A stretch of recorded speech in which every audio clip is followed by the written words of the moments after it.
पीओकेच्या मुझफ्फराबादमध्ये देखील मोठा धमाका। इतकंच नाही तर कोटलीमध्ये देखील भारताने जोरदार हल्ला केलेला आहे।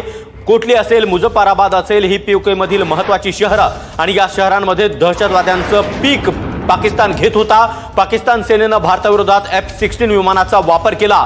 अमेरिका पाकिस्तानवर काय कारवाई करेल याकडे आता लक्ष लागलेलं आहे, कारण F-16 या विमानांचा वापर फक्त दहशतवादाविरोधातच केला जावा असं अमेरिकेने पाकिस्तानला हा करार करताना बजावलेलं होतं। मात्र भारताविरोधात F-16 चा वापर केल्यामुळे आता अमेरिका पाकिस्तानवर काय कारवाई करणार हे पाहणं देखील तितकंच महत्त्वाचं असणार आहे। पाकिस्तानचा खोटेपणा पुन्हा एकदा समोर आलेला आहे। अमेरिकेने ज्या अटीवरती पाकिस्तानला F-16 ही विमानं दिलेली होती त्याची अट पाकिस्तानने तोडलेली आहे आणि त्याच F-16 विमानांचा ज्याच्या विमानांचा वापर दहशतवादाविरोधात व्हायला हवा होता तो भारताविरोधात केलेला आहे। पाकिस्तान सैन्याने भारताविरोधात F-16 विमानांचा वापर केलाय। अमेरिका पाकिस्तानवर काय कारवाई करणार याकडे आता लक्ष लागलेलं आहे। दहशतवादाविरोधात वापराच्या अटीवरती पाकला ही F-16 ही विमानं जी आहेत ती देण्यात आलेली होती, याचा गैरवापर आता पाकिस्तानने भारताविरोधात केला। परंतु हेच F-16 विमान भारताने अक्षरशः नेस्तनाबूत केलंय। सांभा सेक्टरमध्ये घुसखोरीचा मोठा प्रयत्न जो आहे तो हाणून पाडण्यात आलेला आहे। BSFने घुसखोरीचा